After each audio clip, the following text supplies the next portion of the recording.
할렐루야. 아멘. 우리 옆에 분에게 우리 인사하며 나아가시겠습니다. 그저 감사. 그저 아멘. 마지막 인사는 절대 다른 분한테 하시면 안 됩니다. 스스로 가슴을 두드리시면서 그저 순종. 순종. 아멘. 이렇게 그저 인사를 나눈 지도 11년, 이제 만 10년이 되었습니다. 적어도 그저의 씨앗을 제가 좀 뿌리고 갔진 않았나 그런 생각이 듭니다. 여러분들의 삶 가운데 그저 감사와 또 아멘과 순종의 씨앗이 싹트고 자라고 또 열매 맺기를 주님의 이름으로 축복합니다. 저는 올해 38살입니다. 12월 생이기에 만으로 하면 36살입니다. 참 젊죠? 저는 여러분들에 비해 긴 인생을 살거나 또 많은 것을 경험했다 생각하지 않습니다. 그래서 제가 여러분들에게 여러분, 제가 38년이나 살아보니 인생이란 이런 것입니다. 이렇게 말할 수 없습니다. 그래서 제가 여러분들에게 삶의 지혜를 전하는 데에는 한계가 존재한다 생각됩니다. 저보다 지혜로우신 분, 또 지식적으로 충만하신 분들이 너무나 많으시기에 또 경험도 풍부하신 분들이 다 이 자리에 앉아 계시기에 제가 삶의 지혜에 대해서는 전하는 데 한계가 있습니다. 하지만 삶의 지혜가 아닌 하나님의 말씀에 대해서는 전할 수 있다 생각됩니다. 그래서 오늘 여러분들에게 말씀을 통해 우리의 삶에서 하나님의 인도하심의 법칙을 전하고자 합니다. 하나님의 인도하심의 법칙은 우리가 살아가면서 삶 가운데 계속해서 반복됩니다. 이 법칙을 한 번만 겪는 것이 아니라 삶을 살아가면서 누군가는 수백 번을 경험할 수 있고 누군가는 수천 번의 이러한 법칙을 경험하게 됩니다. 왜 하나님의 인도하심의 법칙이 우리의 삶 가운데 반복되는 것일까요? 하나님께서 우리의 삶을 인도하고 계시기 때문입니다. 이미 우리는 예수 그리스도를 나의 구주라 고백한 주의 백성들이기에 저와 여러분은 하나님의 인도하심이 아니고서는 살아갈 수 없는 존재입니다. 아멘 안 하실 줄 알았습니다. 여러분 이제 인정하시길 바랍니다. 여러분들의 삶의 주인은 주님이십니다. 아멘. 그렇기 때문에 주님께서 우리의 삶을 인도하시고 주님의 법칙을 통해서 우리의 삶을 이끌어 가심을 믿으시길 바랍니다. 아멘. 그렇게 하나님께서는 우리의 삶을 인도하시면서 하나님의 방법으로 또 하나님의 법칙으로 우리에게 드러내십니다. 그리고 그 법칙은 고난, 위로, 회복의 순으로 이어집니다. 하나님께서 우리의 삶을 인도하시며 우리에게 고난을 주십니다. 그리고 그 고난을 통해 우리가 깨닫기를 원하는 바가 있으시고 또 고난이 끝이 아니라 고난 이후에는 반드시 하나님의 위로를 부어주십니다. 그리고 거기서 끝이 아닙니다. 마침내 우리를 회복의 길로 인도하시는 분이 바로 하나님이시고 이러한 법칙을 가지고 우리의 삶을 인도하십니다. 그래서 여러분들께서 여러분들의 인생을 되돌아보시면 이러한 하나님의 인도하심의 법칙이 계속해서 반복되었음을 발견하실 수 있으실 것입니다. 우리의 인생을 고난, 또 위로, 또 회복으로 인도하시는 그 하나님의 말씀 속으로 함께 들어가 보겠습니다. 본문 27절입니다. 우리 본문 27절 말씀을 다시 한번 읽어보도록 하겠습니다. 시작. 야곱아 어찌하여 네가 말하며 이스라엘아 네가 이르기를 내 길은 여호와께 숨겨졌으며 내 송사는 내 하나님에게서 벗어난다 하느냐. 아멘. 지금 이스라엘 백성들이 고난에 처해 있습니다. 이스라엘은 어떠한 민족입니까? 여러분들 잘 알고 계시지 않습니까? 이스라엘은 하나님께 선택받은 민족입니다. 하나님의 인도하심을 받는 민족입니다. 하나님의 너무나 크나큰 은혜를 입은 그러한 민족이라는 것입니다. 하지만 그렇게 거룩하게 구별된 하나님의 백성이 지금 말도 안 되는 고난 가운데 처해 있습니다. 이스라엘은 두 가지 고난을 겪었습니다. 하나는 환경적인 고난이었습니다. 오늘 본문의 배경은 이스라엘 백성들이 바벨론의 포로로 끌려간 상황입니다. 하나님의 나라, 하나님의 백성이라 일컬었던 그 이스라엘 백성들이 나라를 잃었습니다. 성전이 불탔습니다. 낯선 땅에서 종살이를 하게 되는 환경적인 고난을 지금 겪고 있는 것입니다. 이스라엘이 그러한 환경의 고난을 겪은 것처럼 저와 여러분 또한, 우리 또한 환경의 고난에서 정말 많은 좌절을 맛봅니다. 애를 쓰고는 있으나, 온 힘을 다하고는 있으나, 최선을 다하고는 있으나, 모든 힘을 마음을 모으고는 있으나 내 마음처럼 되지 않는 그러한 일들 참 많이 있지 않습니까? 경제적 어려움이 우리에게 고난으로 찾아옵니다. 직장 다니시는 분들, 물가는 계속해서 오르는데 오르지 않는 딱 한 가지가 있습니다. 무엇입니까? 여러분들의 월급. 우리의 월급은 오르지 않습니다.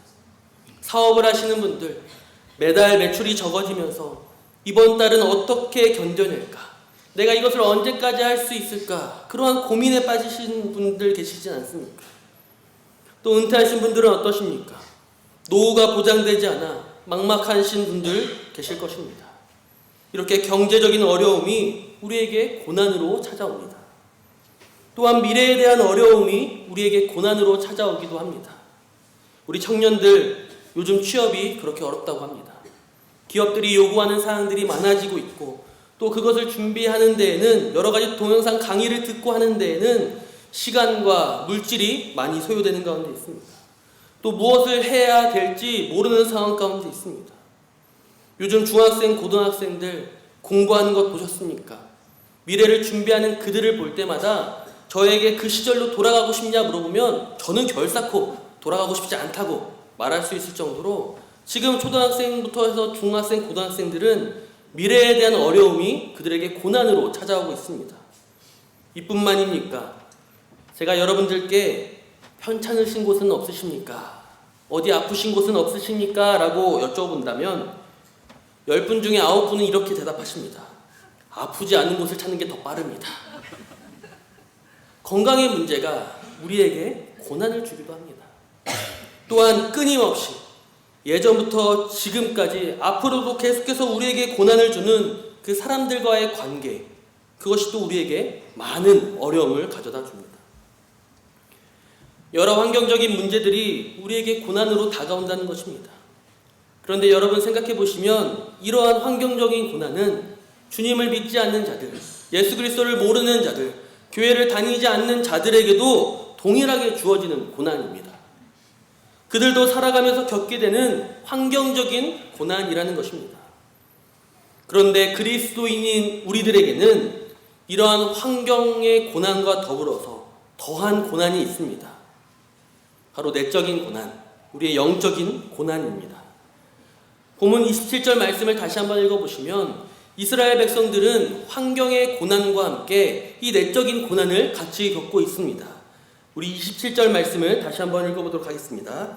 시작.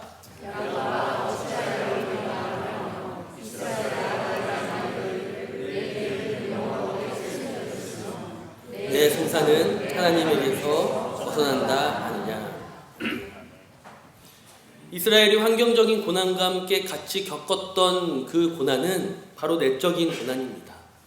나의 삶의 고난에 하나님께서는 관심이 없으시구나. 하나님께서는 나를 돌아보지 않으시는구나. 나를 지켜주지 않는구나 라는 그러한 신앙적인 회의감이 내적인 고난으로 다가왔던 것입니다. 이것을 다르게 말하면 영의 생각과 육의 생각이 부딪히는 가운데 겪는 고난이라 할 수 있습니다. 우리가 환경의 고난보다 더욱 무겁게 여기고 환경의 고난보다 더욱 민감하게 반응해야 되는 부분이 사실은 바로 이런 내적인 고난입니다. 하나님께서 우리를 주의 자녀로 불러주시고 우리 또한 주의 자녀로 살아가겠노라 믿음의 결단을 한 그 순간부터 우리는 이 내적인 고난을 겪을 수밖에 없습니다. 갈라디아서 5장 17절 말씀입니다. 우리 화면을 보시면서 함께 읽어보도록 하겠습니다. 갈라디아서 5장 17절 시작. 육체의 소욕은 성령을 거스르고 성령은 육체를 거스르나니 이 둘이 서로 대적함으로 너희가 원하는 것을 하지 못하게 하려 함이니라. 아멘. 하나님의 말씀대로 살아가려는 그런 영의 생각과 눈에 보이는 것들로 살아가려는 그 육의 생각이 우리 안에서 끊임없이 다툰다는 것입니다. 이것은 주님을 믿지 않는 자들은 알 수 없는, 당하지 않는 고난입니다. 하지만 주님을 그리스도라 고백한 우리들, 믿음으로 살아가는 우리들에게는 필연적으로 다가오는 그러한 내적인 고난입니다. 그런데 우리는 이렇게 중요한 우리들만이 겪는 그 고난에 별로 관심이 없습니다. 우리 안에서 흥해야 되는 영의 생각이 오히려 육의 생각으로 뒤덮여져서 믿음이 연약해져가는 그것에는 우리는 많은 관심이 없다는 것입니다. 그저 눈앞에 보이는 환경의 고난만을 바라보면서 좌절하고, 눈앞에 보이는 환경의 고난만을 바라보면서 마음 아파하고 아무 소망이 없는 것처럼, 소망을 잃은 자처럼 살아가는 것이 요즘 우리들의 모습이라는 것입니다. 그리고 그러한 생각은 곧 하나님에 대한 불신과 하나님이 나와 함께 하시지 않는다는 그러한 절망의 생각으로, 하나님에 대한 원망으로 이어지기 마련입니다. 그런데 믿음의 사람들인 여러분 잘 알고 계시지 않습니까? 환경의 고난은 영적으로 건강하면 능히 이길 수 있습니다. 영적으로 건강하다는 것은 성령이 육체를 거스르는 것입니다. 성령의 인도하심에 따라 성령의 충만함으로 살아가기에 어떠한 환경이 닥치더라도 내 안에 계신 예수 그리스도로 말미암아, 나에게 힘주시는 성령으로 말미암아 어떠한 일도 능히 이겨낼 수 있으며 어떠한 일을 당해도 마음 가운데 평온할 수 있는 것입니다. 그런데 영적인 고난을 겪으면서 육의 생각이 밀려 들어오면 환경적인 고난마저도 이겨낼 수 없게 되는 것입니다.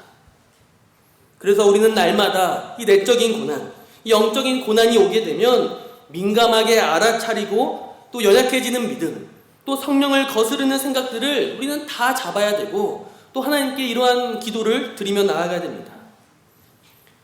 그런데 하나님의 인도하심의 법칙을 보면 환경의 고난이든 이러한 내적인 고난이든 이 고난을 주시는데 이유가 있습니다. 신명기 8장 15절, 16절 말씀을 보시면, 우리 화면을 보시면서 읽으실 텐데요, 우리 빨간색으로 표시된 글씨만 함께 읽어보도록 하겠습니다. 신명기 8장 15절 16절입니다. 시작. 너를 인도하여 그 광대하고 위험한 광야 곧 불뱀과 전갈이 있고 물이 없는 간조한 땅을 지나게 하셨으며 이는 다 너를 낮추시며 너를 시험하사 마침내 내게 복을 주려 하심이었느니라. 아멘. 하나님께서 이스라엘 백성들을 택하시고 그들을 인도하시는 그 애굽에서의 순간부터 이스라엘 백성들은 광야에서 40년의 고난을 당하게 됩니다.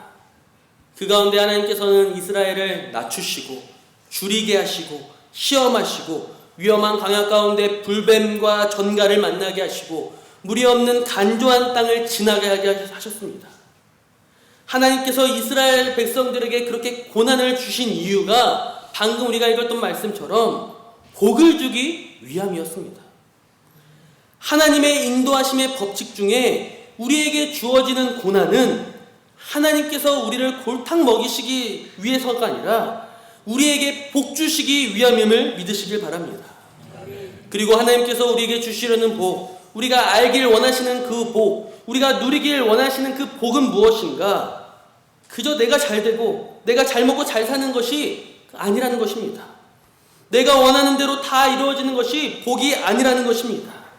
하나님께서 원하시는 복, 주기를 원하시는 그 복은 우리가 하나님이 어떠한 분인지 아는 것, 하나님과 친밀해지는 것, 그것이 바로 최고의 복이라는 것입니다.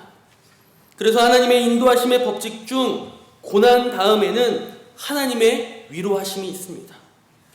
그 위로하심은 우리에게 그저 위안을 삼는 말이 아니라 하나님이 어떠한 분이신지 우리에게 알려주심으로써 우리가 위로받는 것입니다. 본문 28절과 29절 말씀을 함께 읽어보도록 하겠습니다. 28절, 29절입니다. 시작. 너희는 알지 못하였느냐, 듣지 못하였느냐, 영원하신 하나님 여호와 땅끝까지 창조하신 이는 피곤하지 않으시며 곤비하지 않으시며 명철이 한이 없으시며 피곤한 자에게는 능력을 주시며 무능한 자에게는 힘을 더하시나니. 아멘. 너는 알지 못하였느냐? 너는 듣지 못하였느냐? 하나님이 어떠한 분이신지를 아는 것이 우리에게 진정한 위로라는 것입니다. 여러분, 하나님은 어떠한 분이십니까?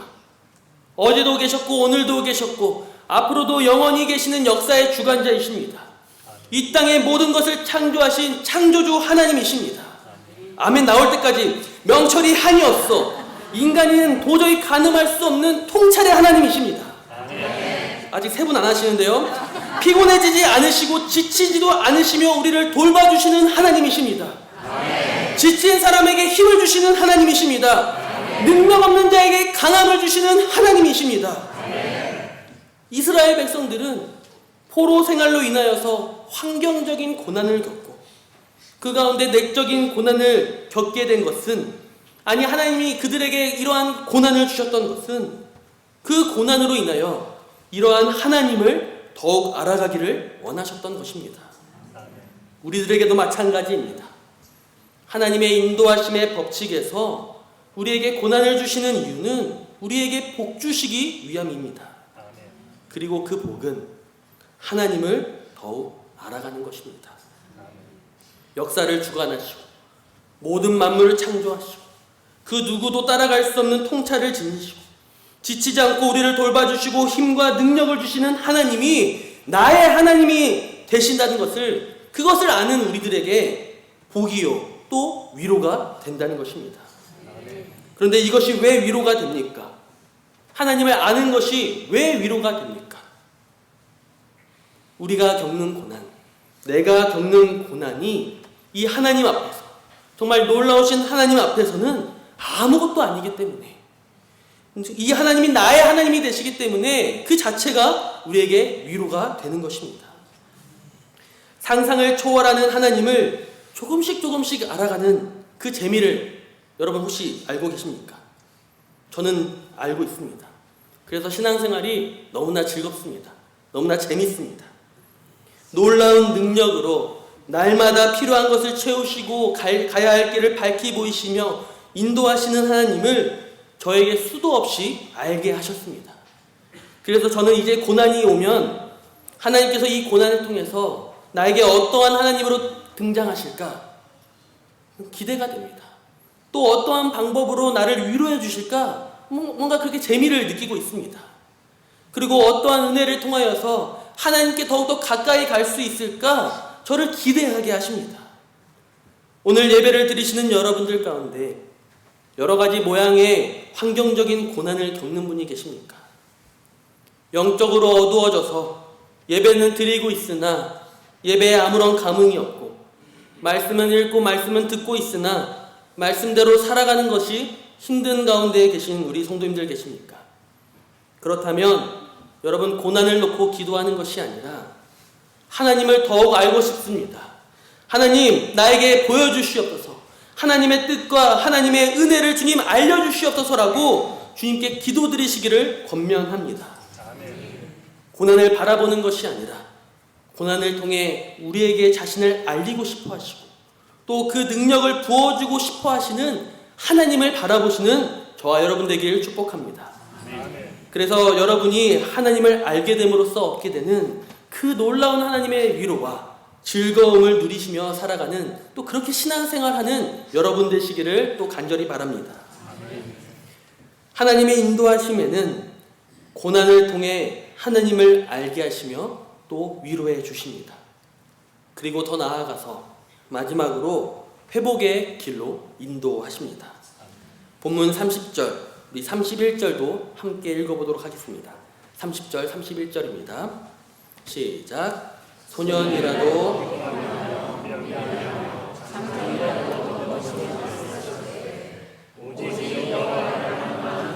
새 힘을 얻으니 독수리가 날개치며 올라감 같을 것이요 다른 박질하여도 곤비하지 아니하겠고 걸어가도 피곤하지 아니하겠다. 아멘. 고난을 통해서 누구든지 피곤하고 줄이고 또 넘어지고 쓰러질 수 있습니다. 이것은 창피한 것이 아닙니다. 이것은 자책할 필요도 없습니다. 환경의 고난이든 내적인 고난이든 우리는 고난 때문에 힘들어할 수 있습니다. 그러나 그 고난 가운데 계신 하나님을 바라보는 자는, 또 그 고난 가운데 역사하시는 하나님을 알아가는 자는, 또 알기를 소망하고 기대하는 자는 주님께서 새 힘을 주신다는 것입니다. 마치 독수리가 날개치며 저 높은 곳으로 빨리 올라가듯 뛰어도 걸어도 힘들어지지 않고 피곤하지 않는 상태로 우리를 회복시켜 주신다는 것입니다. 이스라엘 백성들, 나라를 잃고 포로가 되는 고난을 겪었습니다. 성전이 무너져 버리는 고난, 영적으로 어두워지는 고난을 겪었지만 하나님께서는 자신이 어떠한 분이신지를 이스라엘 백성들에게 계속해서 알리시며 그들을 끝까지 돌보아 주셨습니다. 그리고 위로하신 것으로 끝나는 것이 아니라 하나님께서는 마침내 예루살렘으로 돌아오게 하시며 성전이 재건되게 하시며 그 나라를 다시 한번 영원한 기업으로 세워주셔서 예수 그리스도를 이 땅 가운데 보내주시면서 온전한 회복을 이루어 주셨습니다. 지금 고난에 빠져 있는 여러분들을 위로하시는 것으로 끝나시는 것이 아니라 우리가 알게 된 하나님께서, 그 능력의 하나님께서 때로는 하나님의 방법으로 모든 상황을 역전시켜 주시며 우리를 회복시켜 주시고, 때로는 상황은 바뀌지 않지만 우리의 마음을 바꾸시며 평안과 기쁨을 회복해 하십니다. 그러니 여러분, 고난 가운데 하나님의 인도하심의 법칙을 찾으시길 바랍니다.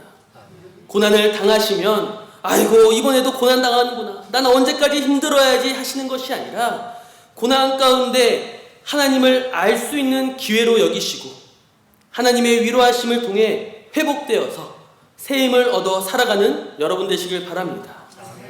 그리고 오늘 이 본문 말씀은 올 한 해 우리 교회의 표어이자 주제 말씀입니다. 하나님의 회복하심으로 말미암아 은혜 위에 새롭게 되는 그 은혜를 다시 한번 누리시길 축복합니다. 저도 이제 이러한 하나님의 인도하심의 법칙을 기대하며 움직입니다. 상심리교회에서의 하나님의 인도하심은 저에게 너무나 기적과 같았습니다. 네, 고난이 없었다면 거짓말이겠죠. 네, 힘든 점도 분명히 존재했습니다. 하지만 저는 이것을 고난이라 생각하지 않고 하나님께서 저에게 주신 훈련이라 생각됩니다. 값지고 귀한 훈련 정말 많이 받았습니다. 그 가운데 하나님을 더욱 깊이 알게 하시고 또 하나님의 위로하심을 계속해서 경험하게 하셨습니다. 저는 그동안 상심리교회를 떠나는 때를 놓고 하나님께 이렇게 기도했습니다. 하나님, 상심리교회가 힘든 상황이거나 제가 힘들 때 떠나지 않게 하여 주시옵소서.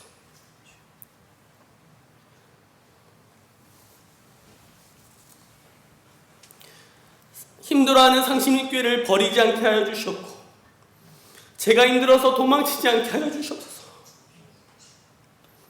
상심리교회가 가장 행복하고 제가 가장 즐겁게 사역할 수 있을 그때가 하나님의 때가 되게 하여 주시옵소서 기도하였습니다. 그리고 하나님께서는 저를 지금 여러 고난과 또 위로와 회복하심을 통해 저를 독수리와 날개치는 새 힘으로 저를 세워주셨습니다. 저는 지금 인생에 있어서 가장 행복한 시기를 보내고 있습니다.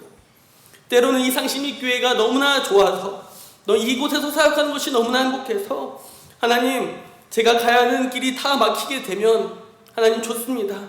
오히려 이 상심리교회에서 더 오랫동안 행복하게 사역할 수 있도록 도와주시옵소서 기도하기도 했습니다.